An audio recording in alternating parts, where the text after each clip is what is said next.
Hey everyone, and welcome to this video. Today I'm at the junkyard and I'm at Kenny U-Pull today. And in this video we're going to be going through this 94 F150. Now this is going to be a little bit different style video. It's going to be going through it saying why it should be brought back or why it shouldn't be brought back. Now I firmly believe this body style truck should be returned. It was simple, it looked awesome, the interior was decent, aside from a couple issues, which I'll go over if I remember to. And it was just honestly it got the job done. That's all it needed to be back then, when trucks were trucks and men were men.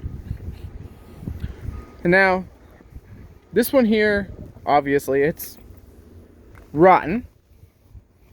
But it's not too rotten. It's savable, but it's maybe not worth it. This one had digital cluster, so I can't tell you the mileage that was on it. But it was just, if we look at the interior, it was cheap on this one. You could get nicer seats though. This was a base model.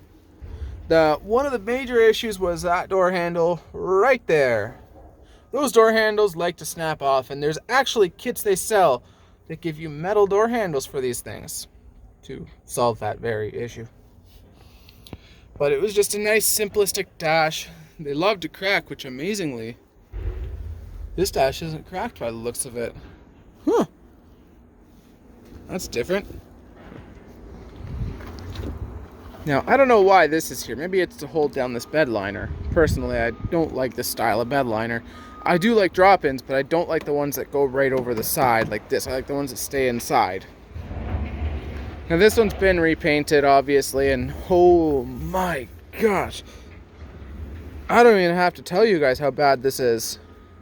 Bondo bubbles everywhere. Dual tanks. Now that being said, the dual tanks really didn't equate to much more than your regular singular tank. They were pretty small tanks. So this must have been in a crime or something, or investigated by police, because there were stickers on the tailgate there and maybe on that door. And well, it's being used for what trucks for. Holding stuff. That's what trucks were for. Not mall crawlers to take your kids to school vehicles. This is back when trucks were, well, they were trucks. Solid rear end. Now, you can get these rear wheel or four wheel drive. And the front of these was a twin I-beam setup. This one here was just two-wheel drive though. It's still twin I-beam setup though, but it's a different twin I-beam setup. One without an axle in it. The frames were a problem on these. They did like to rot out. I don't know exactly where, but they did like to rot out sometimes. And another feature I love is these little windows here. You tip them out, they bring a lot of fresh air in actually without making too much noise. Now under the hood of this particular one, there is a 5-liter 302, 4.9 liter, 300 straight 6. Now, this is probably my favorite engine. Pair this with a manual transmission, it's my favorite package in these trucks, aside from the 7.3 Power Stroke with the ZF5. These were available with a whole array of options, from the 150 to up to the 450, which was actually the F Super Duty back in the day. It had the 4.9 liter straight 6 was the entry level engine. Then you had the 302, which was the 5 liter V8, which there's a whole lot of confusion about the 5 liter. That thing was, there was a lot of versions of that. So you can't just go swapping any of them in, like you'd think. Then there was a 5.8 liter Windsor, and I believe also a 5.8 liter Cleveland engine. And not the Windsor and Cleveland just mean where it was built. And yeah, but then when you got into the heavy duties, you could get this same 4.9 in the heavy duty. You could also get a 5.8 liter Windsor or Cleveland.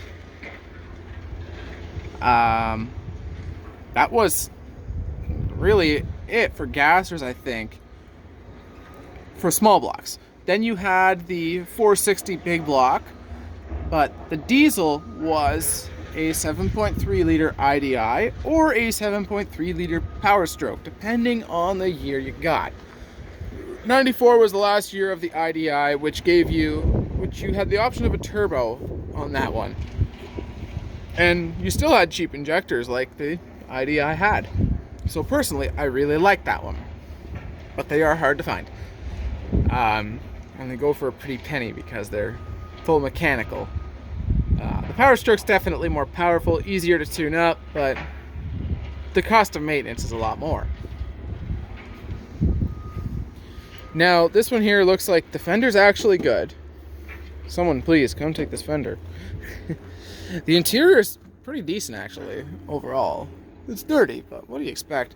But yeah, what do you think, guys? Is the OBS truck a truck that should be brought back from the dead or left in the dead? Comment below if you agree or disagree with me that it should be brought back. And if there's any other vehicles you think should be brought back or shouldn't be brought back, don't be afraid to comment those down below too.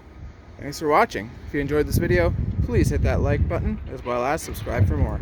Have a great day, everyone.